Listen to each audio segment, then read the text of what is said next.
CTET previous year questions की श्रृंखला में आपका स्वागत है। आज हम सीटेट 2012 में प्राथमिक स्तर पर जो पेपर हुआ था उसके पार्ट 3 पर्यावरण अध्ययन को डिस्कस करेंगे और उम्मीद है कि आप खुद से इन प्रश्नों के उत्तर देने की कोशिश करेंगे और लास्ट में हमारे साथ अपना स्कोर शेयर करेंगे।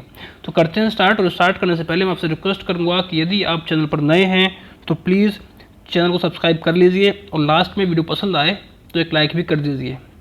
करते हैं स्टार्ट। तो पहला प्रश्न पूछा गया था, भारोत्तोलकों को प्राय ज़्यादा मांसपेशियां और बॉडी मास बनाने की आवश्यकता होती है। इस उद्देश्य के लिए उन्हें ऐसा आहार लेने की आवश्यकता है जो डेड से भरपूर हो। Option A carbohydrates, option B वसा, ऑप्शन सी विटामिन या ऑप्शन डी प्रोटीन। तो राइट आंसर होगा ऑप्शन डी प्रोटीन। प्रोटीन युक्त आहार लेने से जो ये इस तरह के जो भारोत्तोलक होते हैं उनमें ज़्यादा मांसपेशियां और बॉडी मास बनता है, तो इसलिए प्रोटीन की आवश्यकता इन लोगों को होती है। अगला प्रश्न है, रेखा की माँ डैश के लिए रोजाना तालाब से लाए पानी में फिटकरी डालती है, किस लिए? ऑप्शन ए हल्के निलंबित अपद्रव्यों को अपसारित करने के लिए, ऑप्शन बी कठोर जल को मृदु जल में परिवर्तन करने के लिए, या ऑप्शन सी पानी में मौजूद रोगाणुओं को खत्म करने के लिए, ऑप्शन डी पानी को रंग रहित करने के लिए। तो राइट आंसर होगा इसका ऑप्शन ए। पानी, जो तालाब का पानी है उस तालाब के पानी में बहुत सारे अपद्रव्य होते हैं जो घुले हुए होते हैं उस पानी के अंदर, तो उन अपद्रव्यों को, उन अशुद्धियों को निकालने के लिए फिटकरी का यूज़ किया जाता है। Option A is the right answer. अगला प्रश्न है,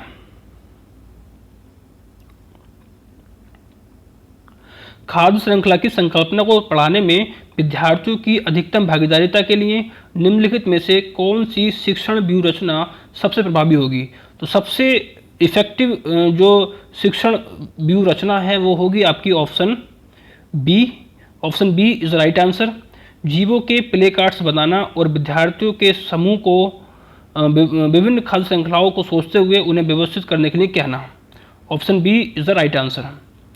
अगला प्रश्न पूछा गया था, रेत और नमक के मिश्रण को पृथक करने के लिए प्रक्रियाओं के निम्नलिखित 4 क्रमों में से किसका उपयोग किया जाना चाहिए? बाष्पन, अवसादन, निस्तारण और निस्यंदन। निस्तारण, अवसादन, बाष्पन, निस्यंदन। ऑप्शन सी अवसादन, निस्तारण, निस्यंदन या बाष्पन, ऑप्शन डी निस्यंदन, निस्तारण, बाष्पन, अवसादन।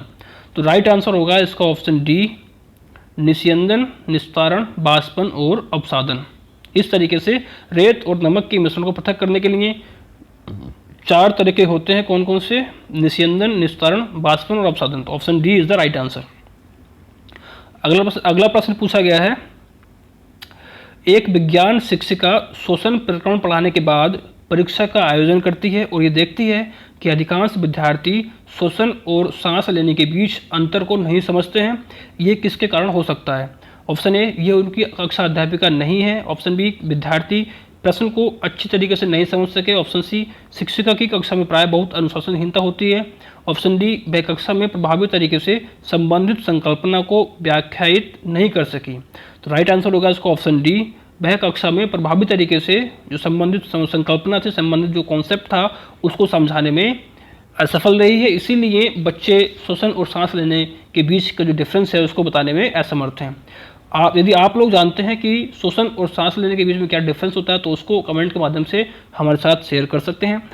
अगला प्रश्न पूछा गया था, निम्नलिखित में से भोजन बनाने का कौन सा तरीका अच्छा है? भोजन बनाने का तरीका कौन सा अच्छा है? ऑप्शन ए सब्जियों को काटना और तब उन्हें चलते पानी में धोना, ऑप्शन बी सब्जियों को काटने और पकाने से पहले उन्हें कुछ समय के लिए धूप में रखना, ऑप्शन सी बैक्टीरिया नष्ट करने के लिए सब्जियों को गहरा तलते हुए पकाना, ऑप्शन डी सब्जियों को अच्छी तरह से धोना और फिर काटना। तो भोजन बनाने का तरीका अच्छा होता है जब आप सब्जियों को पहले अच्छी तरह से धोते हैं और अच्छे तरीके से धोने के बाद जब सब्जियों को काटते हैं तो उसको एक अच्छा तरीका कह सकते हैं, क्योंकि जो सब्जियां होती हैं सब्जियों में कुछ प्रोटीन ऐसे होते हैं, कुछ विटामिन ऐसे होते हैं जो पानी में घुलनशील होते हैं, और यदि हम पहले ही उनको काट लेंगे और बाद में धोएंगे तो उससे संभावना रहती है कि बहुत कई सारे जो विटामिन हैं उस सब्जी के अंदर वो जल के साथ धुल सकते हैं। तो इसलिए option D is the right answer. अगला प्रश्न पूछा गया है, पर्यावरण अध्ययन की शिक्षिका वायु प्रकीर्णन को पढ़ाते समय यह प्रदर्शित करना चाहती है कि वायु में भार होता है और वह जगह घेरती है। उसकी सहयोगी इस उद्देश्य के लिए उसे निम्नलिखित 4 भिन्न गतिविधियां सुझाती है। कौन कौन सी गतिविधियां, ये देख लीजिए आप। ऑप्शन ए, खाली उल्टा बीकर पानी की सतह के ऊपर रखें और उसे नीचे धकेलें। ऑप्शन बी, स्ट्रा के माध्यम से जूस को खींचना। ऑप्शन सी, गुब्बारे में हवा भरना। ऑप्शन डी, 2 भरे हुए गुब्बारे एक छड़ से बांधें तथा साम्यावस्था में ले आएं, तब किसी एक गुब्बारे को फोड़ दें। तो देखिए, वायु में जगह स्थान घेरती है। आपने देखा होगा कि जब आप बाल्टी, किसी भरी हुई बाल्टी, पानी से भरी हुई बाल्टी है, उसके ऊपर अगर खाली ग्लास को अगर हम धकेलेंगे ऊपर से उल्टा करके, तो ग्लास को अंदर धकेलने के लिए हमें बहुत सारा प्रेशर लगाना पड़ेगा। इससे स्पष्ट है कि वायु स्थान घेरती है। उस जो खाली वो था ग्लास, उसमें पहले से ही वायु थी, जिसकी वजह से अंदर कुछ ग्लास नहीं जा रहा था। और दूसरा जो भार का कॉन्सेप्ट है, वो 2 भरे हुए गुब्बारे एक छड़ से बांधें तथा साम्यावस्था में ले आएं, तब किसी एक गुब्बारे को फोड़ दें। ऐसा करने से दूसरा जो तरफ गुब्बारा बंधा हुआ है वो अपने आप ही नीचे हो जाएगा, जिससे हम स्पष्ट कह सकते हैं कि वायु में वजन भी होता है। तो इसलिए आपका ऑप्शन ए और डी ये दोनों ही ठीक हैं। तो ए और डी हैं आपके ऑप्शन ए में। Option A is the right answer. अगला प्रश्न है, वायु प्रदूषण प्रकरण पढ़ाने के लिए 4 अलग अलग विज्ञान शिक्षक 4 तरह की शिक्षण पद्धतियों का प्रयोग करते हैं और निम्नलिखित में से कौन सी पद्धति सबसे ज़्यादा उचित है। सबसे ज़्यादा उचित पद्धति कौन सी है, ये आपको बताना है। ऑप्शन ए, विद्यार्थी को वायु प्रदूषण पर वृत्तचित्र दिखाना। ऑप्शन बी, विद्यार्थियों से कहना कि वे दीपावली से पहले और बाद में वायु के नमूने इकट्ठे करें और उनकी गुणवत्ता का अध्ययन करते हुए निष्कर्षों को सारणीकृत करें। ऑप्शन सी, विद्यार्थियों को पाठ्यपुस्तक में से प्रकरण का सस्वर पठन करने के लिए कहना और संकल्पना या शब्दावली का अर्थ स्पष्ट करना। ऑप्शन डी, प्रकरण पूरा करने के बाद अभ्यास में दिए गए सभी प्रश्नों के उत्तर लिखवाना। तो सबसे बेस्ट तरीका होगा, उसका राइट आंसर होगा ऑप्शन बी, विद्यार्थियों से कहना कि वे दीपावली से पहले और बाद में वायु के नमूने इकट्ठे करें और उनकी गुणवत्ता का अध्ययन करते हुए निष्कर्षों को सारणीकृत करें। इस तरीके से, इस पद्धति से, इस मेथड से आप जो भी कॉन्सेप्ट है वायु प्रदूषण का, उसको अच्छे तरीके से बच्चों को समझा सकते हैं। अगला प्रश्न पूछा गया था, एक शिक्षिका तनावग्रस्त बच्चे की पहचान कर सकती है जब बच्चा निम्नलिखित व्यवहार प्रदर्शित करता है। बच्चा तनावग्रस्त है तो उसका पहचान करने के लिए शिक्षिका बच्चा कौन सा व्यवहार करेगा। पढ़ाई में पूर्ण एकाग्रता, बहुत बात करना, हाइपर एक्टिविटी या आक्रामक व्यवहार। तो बच्चे के आक्रामक व्यवहार से हम ये पता लगा सकते हैं कि बच्चा तनावग्रस्त है। Option D is the right answer.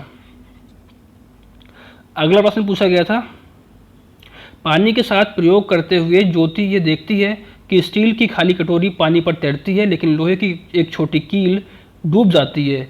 इसे डेडस तथ्य द्वारा व्याख्यायित किया जा सकता है। किस कॉन्सेप्ट के द्वारा इसको हम इसकी व्याख्या कर सकते हैं, ये आपको बताना है। तो राइट आंसर होगा इसका ऑप्शन ए, स्टील की कटोरी पर लगने वाला बल उसके भार की तुलना में ज़्यादा है, जबकि लोहे की कील पर लगने वाला बल उसके भार की तुलना में कम है। ठीक है। अगला प्रश्न पूछा गया है, निम्नलिखित में से जीवन प्रक्रियाओं का कौन सा युग्म पेड़ पौधों और जीव जंतुओं दोनों में मिलता है। ऑप्शन ए, प्रजनन और भोजन बनाना। ऑप्शन बी, प्रजनन और अंकुरण, वृद्धि और अंकुरण। ऑप्शन सी, वृद्धि और प्रजनन। ऑप्शन डी, वृद्धि और भोजन बनाना। तो देखिए, वृद्धि पेड़ पौधे हो या फिर जीव जंतु हो, दोनों में होती है। और साथ साथ में प्रजनन अपनी संख्या में वृद्धि करते हैं, जीव जंतु भी करते हैं और पेड़ पौधे भी करते हैं। तो ऑप्शन सी इसका राइट आंसर होगा। ये जो गुण है ये दोनों में मिलता है। अगला प्रश्न है, अंजलि की सहेली दांतों में क्षय से बचने के निम्नलिखित 4 तरीके बताती है। कौन कौन से तरीके हैं। ऑप्शन ए, दिन में 2 बार ब्रश करें। ऑप्शन बी, इनेमिल कम ना हो इसके लिए ब्रेसेस पहने। ऑप्शन सी, मिठाई, चॉकलेट्स और कार्बन डाइऑक्साइड युक्त पेय पदार्थ ना लें। ऑप्शन डी, हर खाने के बाद कुल्ला करें। तो अंजलि को उपर्युक्त तरीकों में से किसका अनुपालन करना चाहिए? दांतों में क्षय से बचने के लिए हमें दिन में 2 बार ब्रश करने चाहिए। ठीक है। मिठाई, चॉकलेट और कार्बन डाइऑक्साइड युक्त पेय पदार्थ ना लें। हर खाने के बाद कुल्ला करें। तो इसलिए ए, सी और डी, ए, सी और डी इसका राइट आंसर होगा। ए, सी और डी, ऑप्शन ए। ठीक है। अगला प्रश्न है, नीचे दिए गए बेन आरेख का अध्ययन कीजिए। देखिए बेन आरेख यहाँ पर दिया गया है, जिसमें एक तरफ तो है जमीन पर रहने वाले जीव जंतु, दूसरी साइड में पानी में रहने वाले जीव जंतु, ठीक है, और थर्ड है अंडे देने वाले जीव जंतु। लेकिन इन तीनों में कॉमन एक ऐसा, अब इसमें देखिए नीचे देखिए, तो निम्नलिखित में से कौन सा जीव जंतु एक्स में रखे जा सकते हैं? ईल, शार्क, मछली या मगरमच्छ। तो ऐसा जीव जो इन तीनों जगह पर रह सके उसको हम बोलेंगे कि ये उस जीव को हम इस आरेख में रख सकते हैं एक्स की जगह पर। तो राइट आंसर होगा इसका ऑप्शन डी, मगरमच्छ। मगरमच्छ ऐसा है जिसको जल में, पानी में और अंडे भी देता है मगरमच्छ। ठीक है, तो option D is the right answer. अगला प्रश्न है, डेडस के लिए मछली घर या एक्वेरियम में हवा वाला पंप रखा जाता है, क्यों? जलीय पौधों को अधिक कार्बन डाइऑक्साइड उपलब्ध कराने के लिए, अधिक ऑक्सीजन को पानी में घुलने देना, या मछली घर में की शोभा बढ़ाना, या फिर पानी को साफ करना। तो राइट आंसर होगा इसका ऑप्शन बी, अधिक ऑक्सीजन को पानी में घुलने देना। ऑक्सीजन को पानी में घुलने से क्या होगा, जो भी मछली है पानी के अंदर उनको अच्छी मात्रा में ऑक्सीजन मिलती रहेगी ताकि वो जीवित रहें। अगला प्रश्न है, जब एक मछली को पहले से उबले लेकिन कमरे के तापमान पर ठंडे किए गए पानी से भरे एक्वेरियम में डाला जाता है तो वह मर जाती है। ऐसा इसलिए होता है क्योंकि मछली घर का पानी में क्या था, ऑक्सीजन रहित है, मछली द्वारा पीने के योग्य नहीं है, खनिज रहित है, या फिर मछली के तैरने के योग्य नहीं है। तो राइट आंसर होगा इसका ऑप्शन सी। ये जो पानी है, पानी को गर्म करने से क्या होता है, पानी में जो खनिज पदार्थ होते हैं वो नष्ट हो जाते हैं, इसलिए पानी में खनिज पदार्थ नहीं रहे इसलिए मछली मर जाती है। Option C is the right answer. अगला प्रश्न पूछा गया था,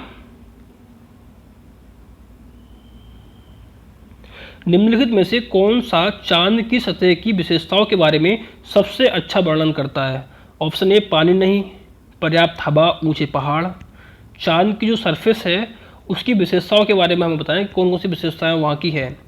ऑप्शन बी, पानी नहीं है, गहरे गड्ढे हैं, ऊंचे पहाड़ हैं। ऑप्शन सी, हवा नहीं है, गुरुत्व नहीं है, पानी नहीं है।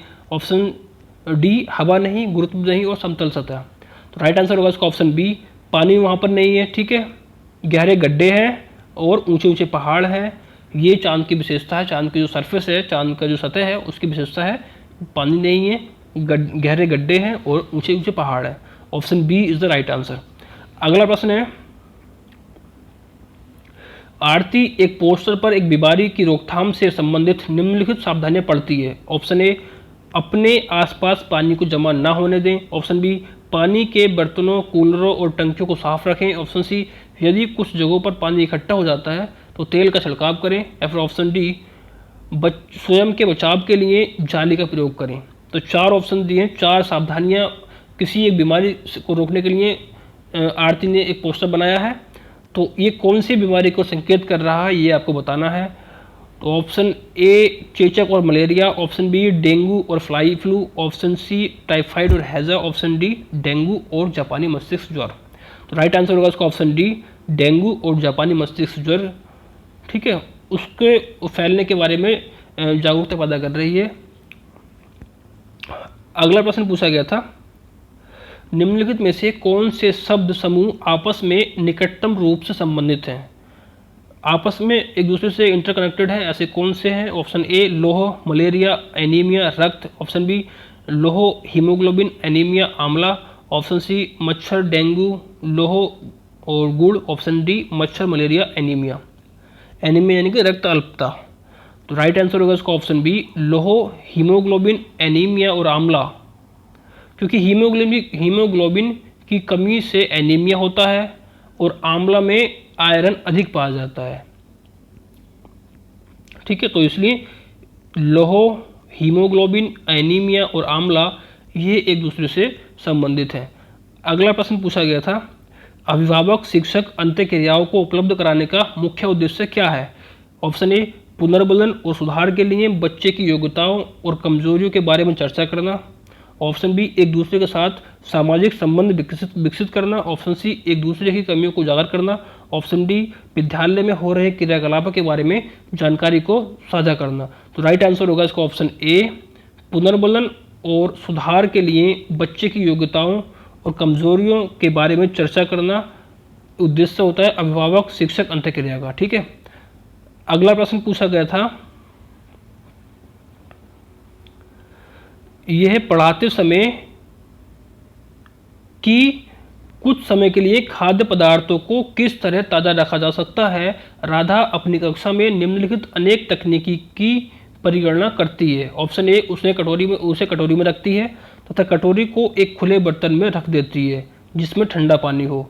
ऑप्शन बी, उसे गीले कपड़े में लपेट देती है। ऑप्शन सी, उसे धूप में खुला फैला देती है। ऑप्शन डी, उसे छोटे छोटे टुकड़ों में काटती है और अंधेरे में रख देती है। उपर्युक्त तकनीक बी के लिए वह निम्नलिखित किस खाद्य पदार्थ की ओर संकेत कर रही है?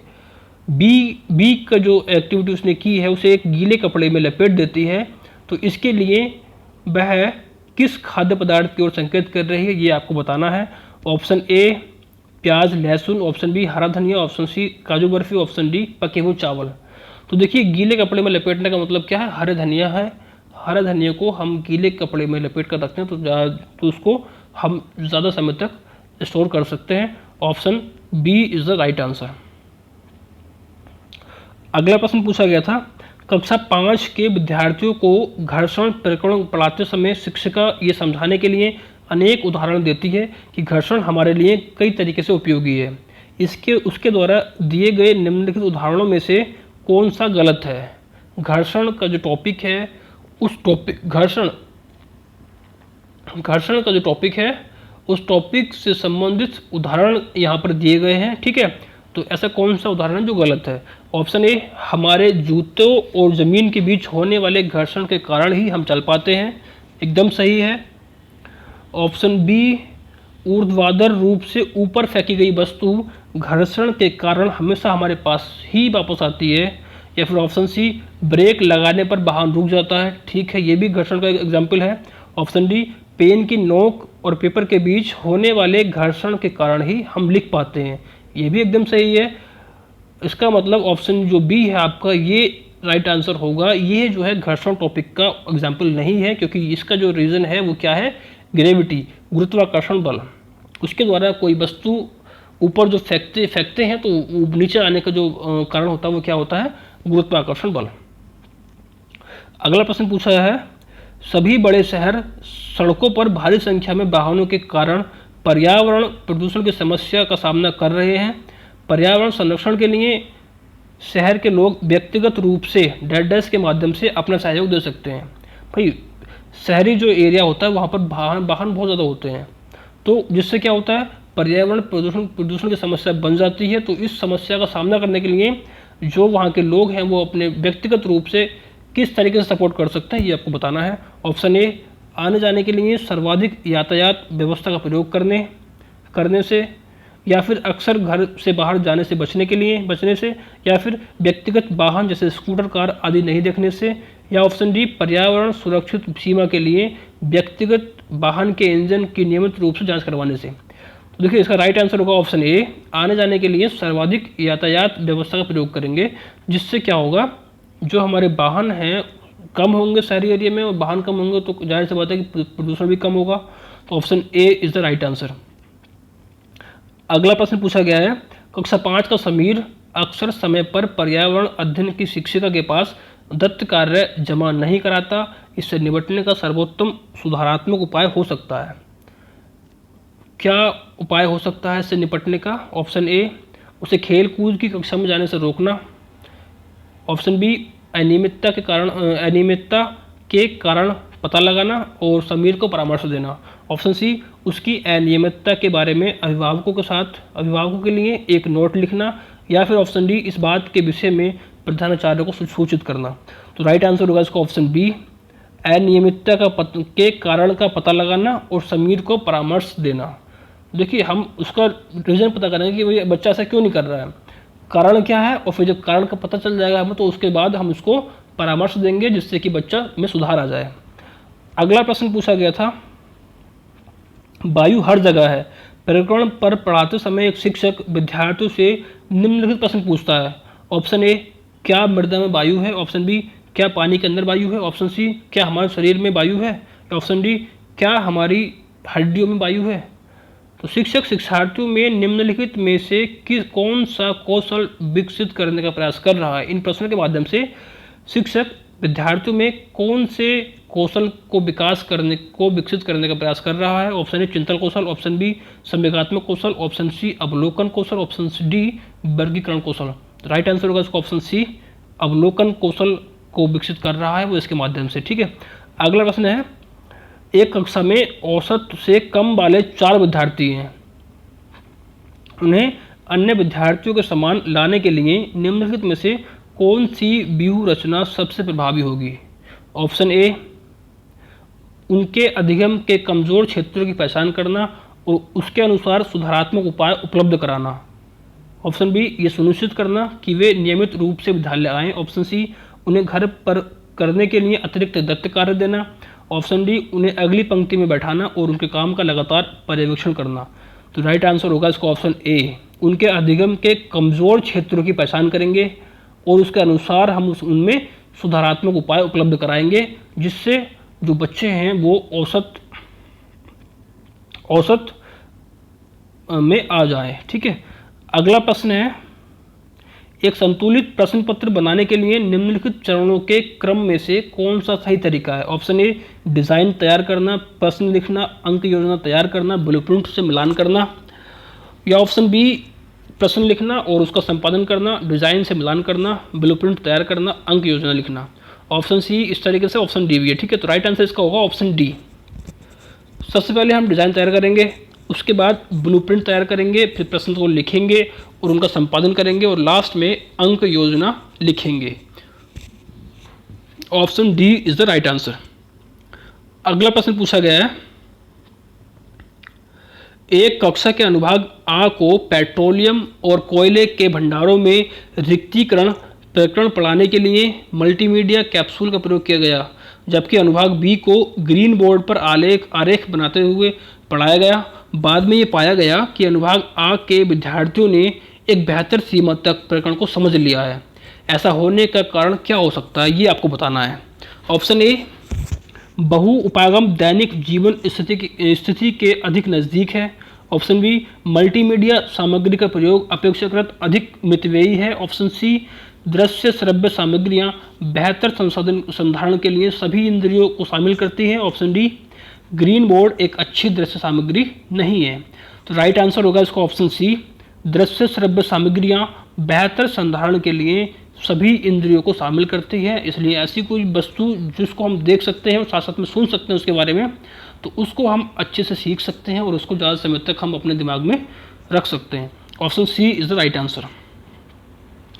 अगला प्रश्न पूछा गया है, कक्षा में पोषण प्रकरण का परिचय अधिक प्रभावी तरीके से देने के लिए एक शिक्षक को क्या करना चाहिए? ऑप्शन ए, विद्यार्थी को अपने टिफिन बॉक्स खोलने और उसकी सामग्री को देखने के लिए कहना चाहिए तथा बाद में शिक्षक को व्याख्या करनी चाहिए। ऑप्शन बी, पोषक तत्वों से भरपूर विभिन्न भोजन के उदाहरण देने चाहिए।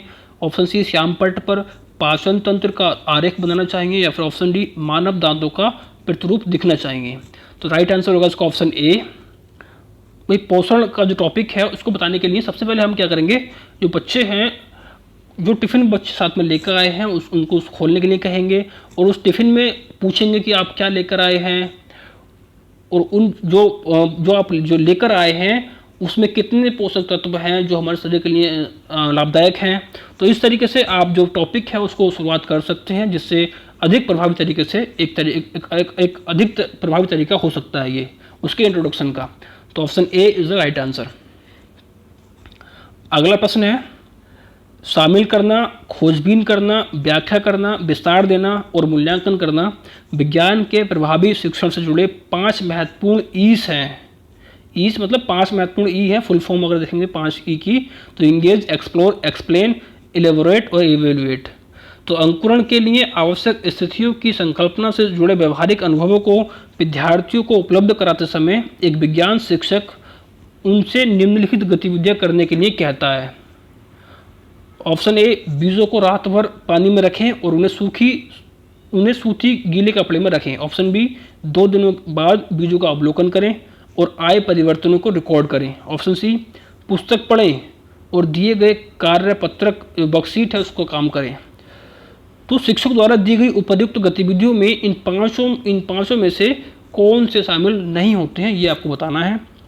Explain, elaborate, explore, evaluate, engage explore या फिर इंगेज इवेल्युएट। तो राइट आंसर होगा उसका ऑप्शन सी, इंगेज और एक्सप्लोर ये शामिल नहीं है इन 5 ई में। Option C is the right answer. अगला प्रश्न है, और अगला साथ साथ आज का लास्ट प्रश्न है बट नॉट लीस्ट। लास्ट प्रश्न है, भारत में समृद्ध वनस्पति जात और प्राणी जात के बारे में पढ़ाने के बाद विद्यालय द्वारा प्राथमिक कक्षाओं के विद्यार्थियों को रणथंभौर राष्ट्रीय उद्यान ले जाया जाता है। यह डैश में विद्यार्थियों की सहायता करेगा। किस विद्यार्थियों की सहायता कैसे करेगा? ऑप्शन ए, कक्षीय अधिगम की वास्तविक जीवन स्थितियों के साथ जोड़ने के लिए। ऑप्शन बी, पर्यावरण संरक्षण के लिए, कौशलों का विकास करने के लिए। ऑप्शन सी, बाहरी भ्रमण में दोस्तों के साथ मजा लेने के लिए। या फिर ऑप्शन डी, प्रकृति के प्रति सम्मान विकसित करने के लिए। तो लास्ट प्रश्न है, काफ़ी इंपॉर्टेंट प्रश्न है ये। इसका राइट आंसर होगा ऑप्शन ए, कक्षीय अधिगम की वास्तविक जीवन स्थितियों के साथ जोड़ने के लिए, एकदम लाइफ से रूबरू होने के लिए। ठीक है, तो कुल मिलाकर ये 30 प्रश्न थे जो हमने डिस्कस किए। आई होप कि ये जो प्रश्न हमने डिस्कस किए हैं ये आपको अच्छे लगे होंगे, और वीडियो अच्छी लगी हो तो एक लाइक कर दें। साथ साथ अपना स्कोर भी हमारे साथ शेयर करें कि आपने इसमें इन 30 प्रश्नों में से कितने प्रश्नों का उत्तर देने में आप सक्षम रहे हैं। ठीक है, तो मिलते हैं एक नई वीडियो, तब तक के लिए नमस्कार, जय हिंद, धन्यवाद।